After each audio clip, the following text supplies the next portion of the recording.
The arena was alive with sound. 1,000 alien voices echoing through the night air. They came to watch a punishment, not because they cared for justice, but because cruelty had become entertainment.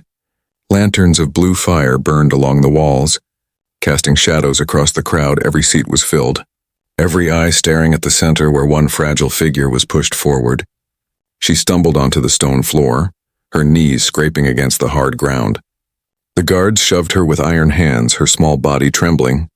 Her eyes searched the endless faces above her, but no one looked with pity. They looked with hunger, with delight at her fear. The announcer's voice roared through the arena, naming her as a traitor, a thief of honor, and worse, broken property. The crowd cheered. They wanted to see her destroyed. They wanted to see her fade away in front of them. She was nothing in their eyes, less than nothing. Yet in the sea of alien faces, one human sat silent. His dark coat hooded his face, but his eyes did not move from her. He saw not a traitor, not a broken creature, but someone fighting to stay alive. Chains rattled as she tried to stand. Her legs shook, her breath was shallow. The guards laughed. One of them struck her across the face. The sound echoed through the arena. The crowd shouted in approval. They loved the spectacle, they wanted blood. But the human clenched his fists. His jaw tightened. Every blow she received was like a blow to him. He had seen cruelty before, but this was something deeper. This was a crowd trying to erase a life, to make sure she was forgotten. The announcer raised a hand. The punishment would begin. 2 guards dragged her toward the center pillar. They chained her arms high above her head. Her voice was weak. She whispered that she was sorry for being alive. The words carried through the silence, and even the cruel crowd paused for a moment. But then the laughter returned. Sharper than before, the first strike came. A whip cut across her back, she cried out. But the sound was lost under the cheers. The human gripped the edge of his seat. His body tensed like a predator ready to strike. He wanted to move, yet he knew the cost. To rise in this place meant death, but his heart burned. And the fire inside him grew stronger with every scream. Another strike fell. Her knees buckled. Blood stained the stone. She was slipping. Her head falling forward, the announcer smiled, announcing her weakness as proof she deserved this fate. But the human saw something different. He saw strength. He saw someone still alive after everything. Someone refusing to die quietly. The arena was a sea of noise, but inside the human's mind there was silence. His thoughts sharpened. He knew he could not watch this and remain still. He did not come here to be a witness. He came because fate had placed him here. He could not explain why, but he felt it. This was the moment his life would change. The guards raised the whip again, preparing to strike harder. The crowd shouted for more. They wanted her broken completely. They wanted to see her fade into nothing. But before the strike fell, the human stood. The silence was sudden. Like a blade cutting through the noise, the crowd turned their heads, confused. Who was this figure rising in the sea of watchers? His hood slipped back, revealing human features. Features not welcome in this city. His eyes burned with a strange light, not fear but defiance. The announcer's voice cracked as he demanded the human sit down. Demanded he remember his place, but the human did not move. His voice carried, calm but strong. Enough, he said. The word echoed through the arena, not loud, but it spread like fire through the silence. The guards hesitated, unsure. No one had ever spoken like this. No one had ever stood for her. The woman's eyes lifted slowly, broken and weak but filled with sudden shock. Someone had spoken for her. Someone had said the word she could not.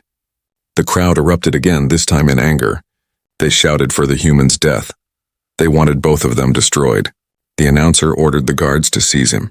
Soldiers began to move, but the human did not step back. He stepped forward toward the chained woman, toward the center of the arena.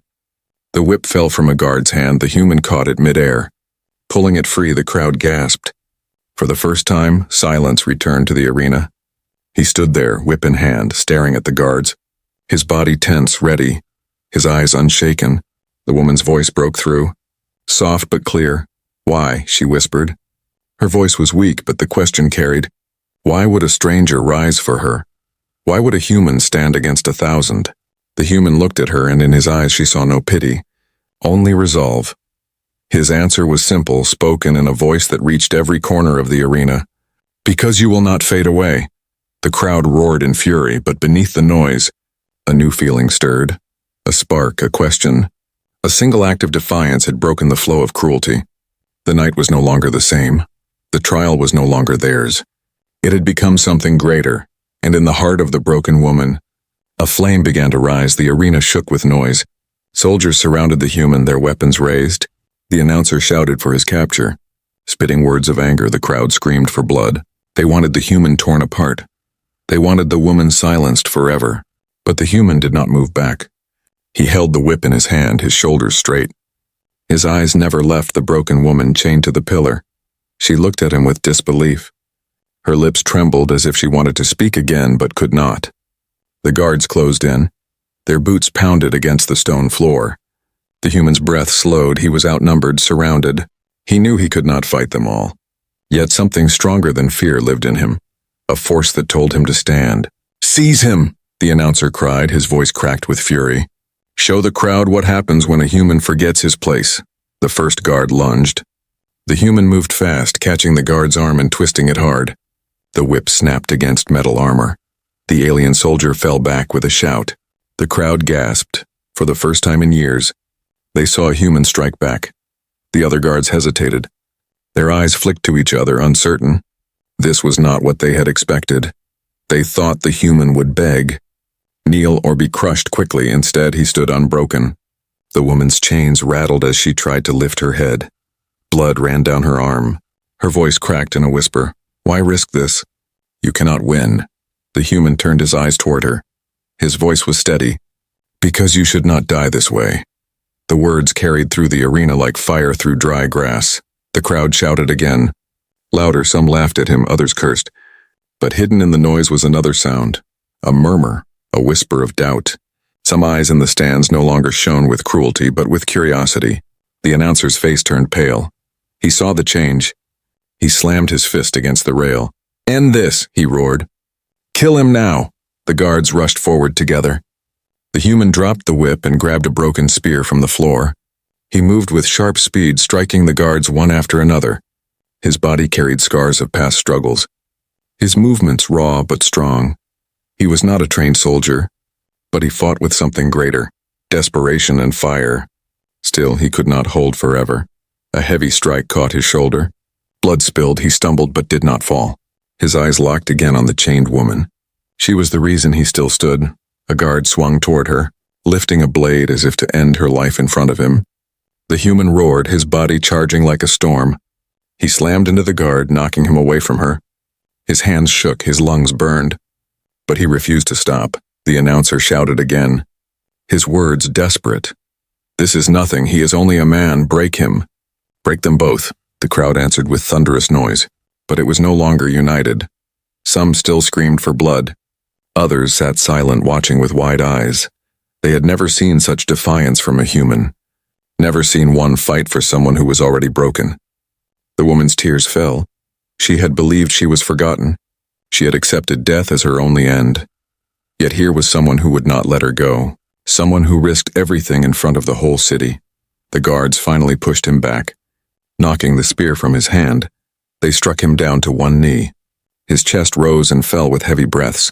The announcer leaned forward, smiling cold. "Now," he said, "now he will beg," but the human did not beg. He lifted his head, blood on his lips. His voice cracked but carried. "You will not take her life." "Not while I still breathe," the woman gasped. Her heart pounding, she felt something stir inside her, something she thought was lost, hope. The announcer clenched his teeth. He saw the crowd shifting, saw whispers spreading.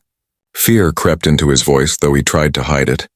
He raised his hand to order the final strike, but before he could speak, the human surged upward again. His fist struck, his body moved with raw fury. He fought not for himself, but for the life chained beside him. The guard stumbled, and in that moment of chaos, the human's hand tore at the chains. He pulled with everything in him. The metal groaned, cracked, and with a final shout, one chain snapped free. The crowd gasped. Some stood to their feet, unable to believe it.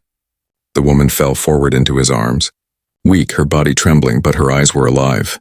The announcer screamed for more soldiers. His voice shook with panic. "Do not let them leave.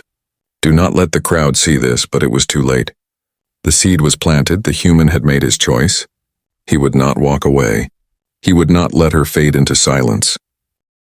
and as he held her against him, blood dripping from his wounds, his eyes burned with fire. The decision was made, he would protect her. Even if it cost him everything, the arena roared. But the sound no longer belonged to cruelty. It belonged to change. The arena was chaos. Soldiers rushed in, weapons flashing under the burning blue lanterns. The announcer shouted orders, his voice breaking with rage. The crowd had turned wild, some calling for blood, others whispering in disbelief. None had expected a human to rise. None had expected him to break the chains of the condemned. The woman leaned weakly against the human, her body trembling. Her breath came in shallow gasps. Her legs were too weak to hold her. Yet her eyes held a light that had been absent before, a light born from the human's defiance. "Move," he whispered to her, his voice low but steady. He pulled her close and guided her toward the shadows at the edge of the arena. The guards moved to block him, but he did not hesitate. He struck hard, his fists and stolen blade cutting a path. Every move was fueled by desperation. The crowd roared louder. Soldiers fell back for a moment. And in that pause, the human saw a gap. He lifted her into his arms. Her chains still rattled from her wrists, but one arm was free enough to hold around his neck. He carried her through the smoke and shadows, slipping into a dark passage that led away from the arena floor. The tunnels below were old, carved stone dripping with dampness. The air was heavy and smelled of rust and dust.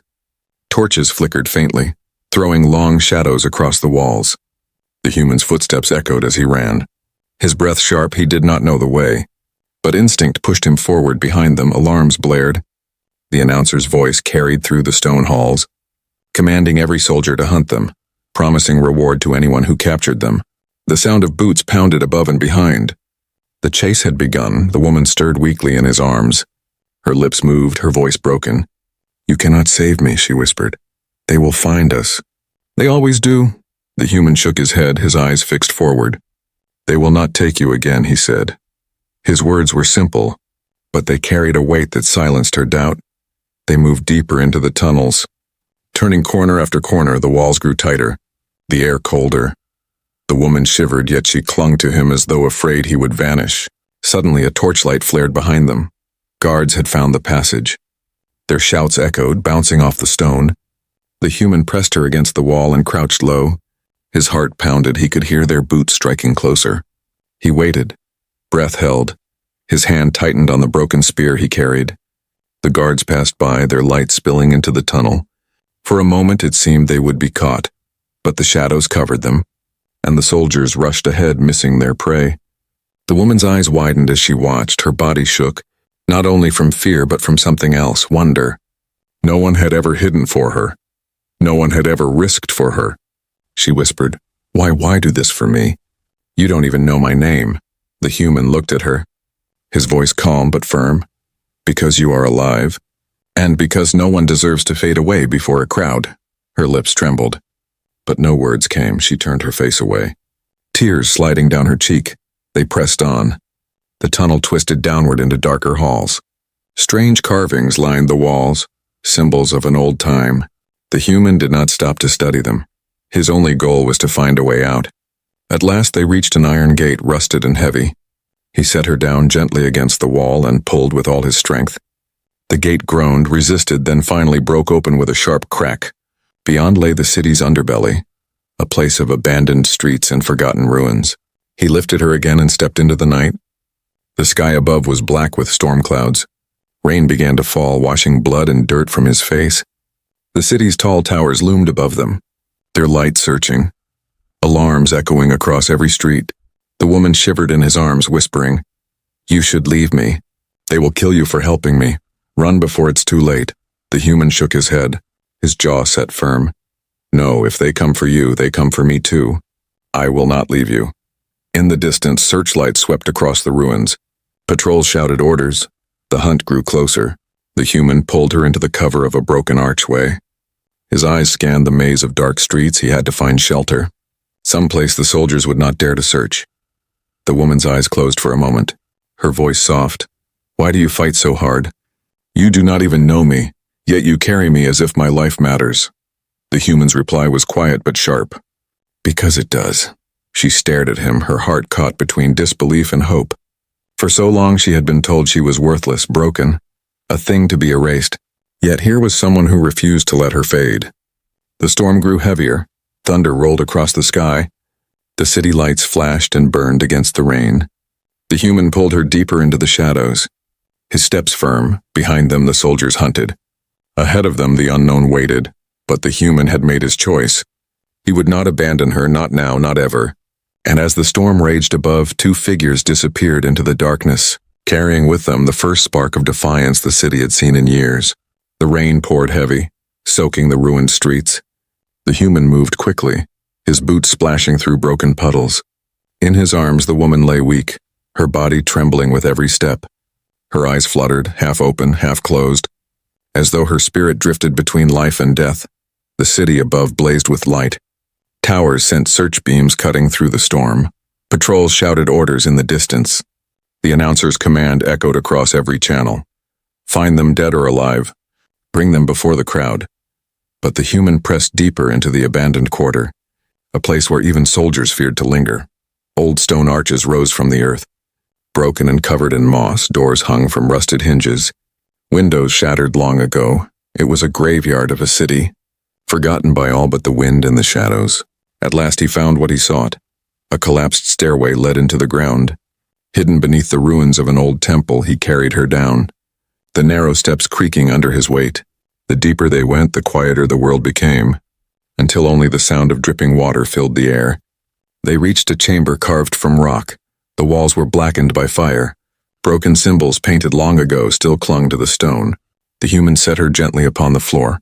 His chest rose and fell with heavy breaths. His body burned with pain, but his eyes did not close. He tore strips of cloth from his own coat and began to bind her wounds. The woman watched him with tired eyes. Her voice was fragile. "Why do you do this? You don't know me. You don't know what they call me." The human pressed a bandage against her shoulder, his hands steady. "I don't care what they call you. I only see someone they tried to erase." Her lips trembled. For a moment she looked away, ashamed.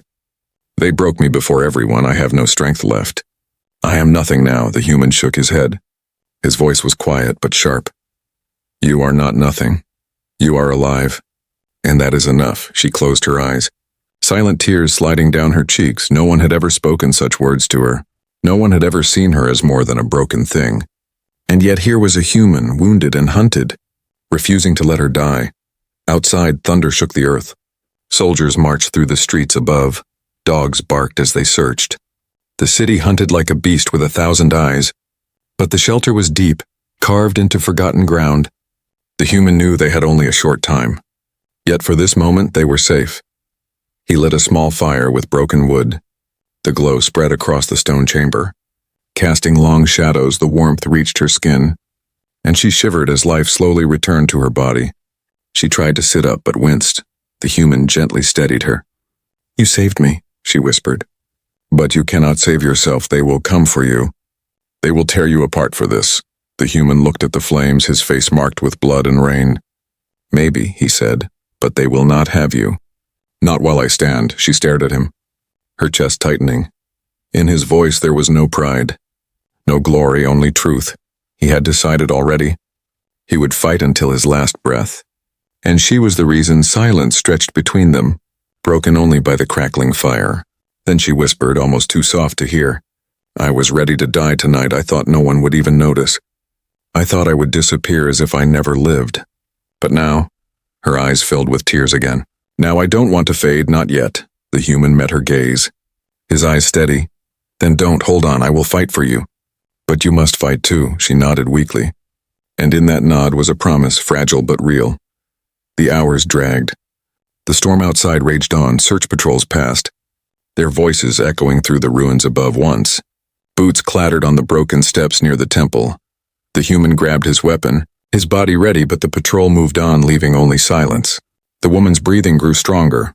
The bandages held. The warmth of the fire gave her strength. She looked at him again, studying his face in the light. "What is your name?" she asked. The human hesitated, his voice low. "My name does not matter," he said. "What matters is that you live." She frowned slightly but did not press. She understood in that moment that he was not here to be known. He was here to save, to stand where no one else dared. Above, the night stretched on. Below, in the hidden shelter, Two souls shared a silence heavier than words. The world hunted them. But in this place for a short time there was peace. The woman leaned back against the stone, her eyes closing. For the first time in years, she felt safe enough to sleep. The human sat by the fire, his hand resting on the broken spear. His eyes stayed on the shadows of the chamber. His body was weary, but his spirit was unshaken. He had chosen this path, and there was no turning back. The city might burn, the armies might march, the crowd might scream, but he would not let her fade away. Not tonight, not ever. Morning never came gently to this city. The storm clouds hung low, choking the light, and the air carried the sound of marching boots. The rulers were furious. Their voices spread across every broadcast, demanding the capture of the human and the woman. Posters appeared on broken walls, showing the face of the human. His defiance in the arena had been caught in firelight. His eyes burning, his body standing tall. Now that image was turned into a warning. "Seize him," the words read. "Bring her back. Dead or alive." The hidden shelter trembled as soldiers searched above.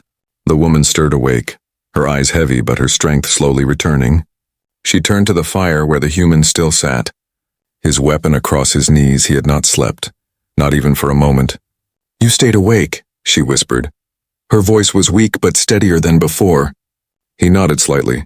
"They are hunting harder now," he said. "We cannot stay here for long." Her heart tightened. Fear was carved into her bones. She remembered the crowd. The chains, the whip, the laughter. If they found her again, it would be worse, far worse. She touched the bandages on her arm and whispered, "You should leave me." "They will kill you for helping me." The human shook his head slowly. "No. They broke you before their eyes because they wanted the crowd to forget you. I will not let them finish that work." His voice carried no doubt. And she fell silent, but her eyes lowered, ashamed. "I am only a burden," she said. "You could run faster without me. You could escape alone." He leaned closer, his gaze sharp. "Listen to me, you are not a burden. They call you nothing, but they are wrong. You matter." Her chest ached at his words. She turned away, hiding the tears in her eyes. Above them, horns blared. Soldiers gathered in larger numbers. The rulers had placed a bounty. Hunters and mercenaries now joined the chase. The entire city seemed to turn against them. The human listened carefully, his hand tightening on his weapon. "They are closing in," he said. "We must move." He helped her to her feet. Her legs shook, but he supported her weight. They moved quietly through the ruins. Stepping into the wet streets, rain still fell, washing away their tracks but also chilling their skin. Shadows moved in the distance. Groups of hunters sweeping alleys, dogs sniffed at the ground. Their glowing eyes scanned for scent and heat. The human pulled her into a narrow passage, pressing her against the wall. One hunter passed so close that the woman held her breath, terrified the pounding of her heart would give them away. But the human's hand rested on her shoulder, steadying her. His calm spread into her chest, and she managed to stay still. The hunters moved on, and the two slipped deeper into the city's forgotten paths. They reached a ruined marketplace, stalls broken, banners torn. The silence there was heavy, but it did not last. Voices rose behind them. Soldiers had picked up their trail. The woman's fear surged. "Go," she begged. "Save yourself. I will only slow you down." The human turned sharply, his voice like iron. "No, you live or we fall together." "That is the choice I made." Before she could answer, shadows leapt from the sides. Hunters with claws and blades circled them. Their eyes gleamed with hunger for reward. The human placed himself between the woman and the attackers, his body tense, his weapon steady. The first strike came fast. He blocked with his spear, sparks flying as metal clashed. He spun and struck hard, knocking one hunter to the ground. Another lunged, teeth bared. The human drove the weapon forward, forcing the creature back. The woman staggered to the side, her hand gripping a broken stone. For the first time, she did not wait to die. She hurled the stone with weak but desperate strength. It struck one hunter's face. Buying the human a moment, the battle was furious. The human fought like a storm, every move raw with determination. His body burned with pain, but he refused to yield. The woman, though weak, began to crawl closer, trying to help however she could. At last, the hunters fell back, snarling, bleeding. They retreated into the rain, shouting to the soldiers that the fight was not yet over. The human stood, breathing hard. His body cut and bruised, his hands shook from the effort, but his eyes remained fierce. The woman crawled toward him, her face pale. "You cannot fight them all," she whispered. "They will keep coming." More and more, he knelt beside her, lifting her gently. "Then we fight as long as we must," he said, "until there is no breath left in me. You are not going back to them." Her heart throbbed for the first time since her capture. She felt more than fear. She felt something deeper, faith. She looked into his eyes and her whisper was soft. "Then I will not give up either." The human nodded once. "Steady." "Good," he said, "because this is only the beginning." Above, the sound of soldiers grew louder. The enemy was striking back with fury. The city had become a net tightening around them, yet in the cold rain under broken walls, two figures stood unyielding, the human and the broken woman, hunted by all but refusing to fade away. The streets of the city grew tighter as the human carried the woman forward. Soldiers were everywhere, patrols blocking every path. The rain had stopped, but the air was heavy with smoke and fire. Drums pounded from the central square, calling the people together. The rulers had prepared their trap. They wanted not only to capture the fugitives but to break the will of the city itself. And so they dragged the human and the woman into the square. Surrounded by armored soldiers, beaten but not yet destroyed, the crowd gathered once more, thousands of faces staring. The same arena of cruelty had returned, but this time it was in the heart of the city. The announcer stood tall on a platform, his voice sharp. "Here is your lesson," he cried. "A human who thought he could rise, a broken woman who thought she could live. Watch as we end them both." The people cheered, but the sound was not the same as before. Some eyes were uncertain, some whispers spread. The spark of doubt that had begun in the arena had not died. The woman stumbled, her legs barely holding. Chains clinked against the stones. She leaned on the human's arm, her head low, but in her chest, her heart beat with a new rhythm. She was no longer only afraid. She felt the fire of his defiance burning inside her. The announcer gestured for silence. "Watch," he said. "See how easily they will fall." The guards raised their weapons. Preparing for the final strike, the crowd leaned forward, eager to see an end, eager for blood, but the human stepped forward, placing himself in front of the woman. His shoulders straightened though his body bled. His eyes lifted to the endless rows of alien faces. His voice rose, calm but unshaken. "No," he said. The word cut through the square like thunder. The guards froze, confused. The announcer's face twisted in anger. "What did you say?" he hissed.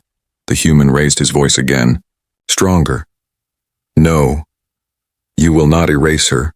You will not silence her. You will not take her life while I stand," the crowd murmured. Some gasped, others shook their heads, but many listened. For years they had been told humans were weak, that no one could defy the rulers. Yet here one stood, broken but unbowed. The announcer snarled. "Strike him down," he ordered. The guards rushed forward, but the human did not move back. He spread his arms, shielding the woman. His voice carried over the thunder of boots. "You cheer for her death because you fear her life. You cheer for her chains because you fear her freedom. But I will not let her fade, not today." The woman's breath caught. Her tears fell freely. She had thought herself nothing, but his words reached her like sunlight breaking through storm clouds. For the first time, she lifted her head to the crowd. Her voice was weak, trembling, but it carried. "I am still alive," she said. "You broke me, but I am not gone." The crowd went silent. The soldiers hesitated. The announcer's face turned pale. He had not expected her to speak. Not in front of all, not with such strength. The human tightened his hold on her. His body swayed with exhaustion, but his eyes burned brighter. "She lives," he declared. "And because she lives, you cannot erase her. You cannot erase us." A ripple spread through the crowd. Some shouted in anger, but others clapped their hands to their chests, a sign of respect long forgotten. Whispers grew louder. "She lives," they said. "He stands!" the announcer screamed, spittle flying. "Kill them!" "End this now." But the guards faltered. Their eyes darted between the rulers above and the people below. Doubt spread into their ranks. The human's defiance had shaken even them. The woman leaned against him, her strength nearly gone, but her voice rose once more. "I will not fade," she whispered, "not while he stands for me." The human turned to her, his lips curved in the faintest of smiles. "And I will not fall," he said. "Not while you still breathe." The square trembled, not from drums or weapons, but from something greater, hope. The crowd was no longer only a sea of cruelty. They were divided, some furious, some afraid. but many questioning. The rulers felt their grip slipping. Their spectacle was failing. The announcer shouted again, calling for more soldiers, calling for fire. His voice cracked with desperation. But no matter how loud he shouted, the words of the human and the woman had already taken root. In the heart of the city, before all eyes, they had stood, not as broken prisoners, but as defiance itself. The night was not over. The battle was not done. But the crowd would never forget what they had seen. One human refusing to kneel. One broken woman refusing to fade. Together they stood. And the city itself began to change. The square burned with noise. Soldiers stood ready, their weapons raised. The announcer's voice cracked as he screamed for order. But no order would come. The crowd was no longer united. Some shouted for death, others whispered of freedom, and many simply stared at the two figures who refused to fall.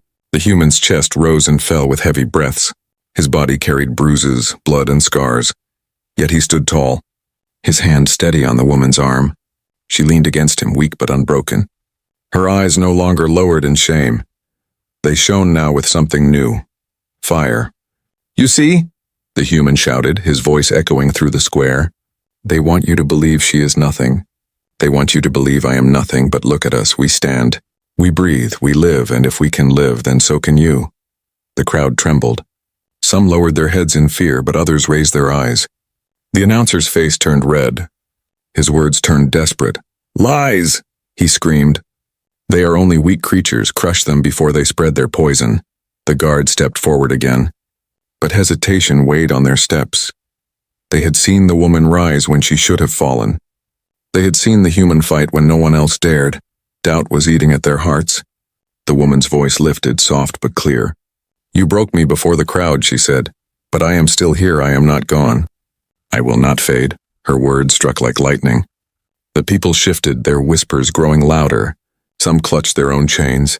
Some clenched their fists. For so long they had believed no one could resist. But now they saw it with their own eyes. The announcer shouted for fire. Soldiers lit torches, raising them high. Flames roared against the night sky. The rulers would burn this defiance away. But before the fire could spread, the human stepped forward, his voice stronger than the crackle of flames. "If you burn us, then remember what you saw. Remember that one human stood. Remember that one woman broken before you still rose again. Burn us, but you cannot burn the truth." The torches wavered. The guards looked uncertain. The flames shook in their hands. No one moved. The human's words had struck deeper than fear. The woman's hand tightened on his arm. She raised her head, her voice trembling but proud. "We are not nothing," she said, "and neither are you." The crowd gasped. The words were not only for her, not only for the human, but for every soul in the square. The rulers had always told them they were powerless. But now a voice had broken that chain. For a long moment silence fell. Only the sound of the fire filled the air, then slowly, one figure in the crowd lowered his weapon. Another followed, a ripple spread one by one. Soldiers lowered their torches. The announcer's face turned white with fear. "No," he screamed, "no, do not listen, they are liars. Kill them now." But the soldiers did not move. The crowd did not move. Something greater than fear held them. The human looked at the woman, his eyes tired but burning. "They cannot silence us now," he said softly. She nodded, her heart pounding, her body still weak, but her spirit stronger than ever before. "We are the beginning," she whispered. The announcer shouted again, his voice breaking. But his power was slipping away. The crowd no longer looked at him. They looked at the human and the woman, standing together against all odds. The woman straightened, leaning less on his arm. Her chains still rattled, but her voice carried. "You tried to erase me," she said. "But I am here, and I will not fade, not today." Not ever, the square erupted, not with jeers, not with cheers, but with voices shouting in defiance. Chains lifted high, fists raised. The ruler's control cracked in an instant. The announcer stumbled back, his face twisted with terror. For the first time he felt powerless, his voice was drowned beneath the roar of the people. The human stood beside the woman, his body shaking but his spirit steady. "The flame has begun," he said quietly. And it was true. The flame was no longer only theirs. It had spread into the hearts of the crowd, into the soldiers, into the city itself. A flame of defiance that could not be extinguished. The woman turned to him, her eyes bright despite her wounds. "You did not let me fade," she whispered. He shook his head, his voice low. "No. And now neither of us will." The night sky burned with fire, but in the square below a different fire rose. A fire of hope, a fire of rebellion, a fire born from one human who refused to kneel, and one broken woman who refused to disappear. Together they stood, and together they became a symbol. A reminder to the city, to the rulers, to the galaxy itself, that no matter how much cruelty tried to erase them, humanity would not fade, and neither would she.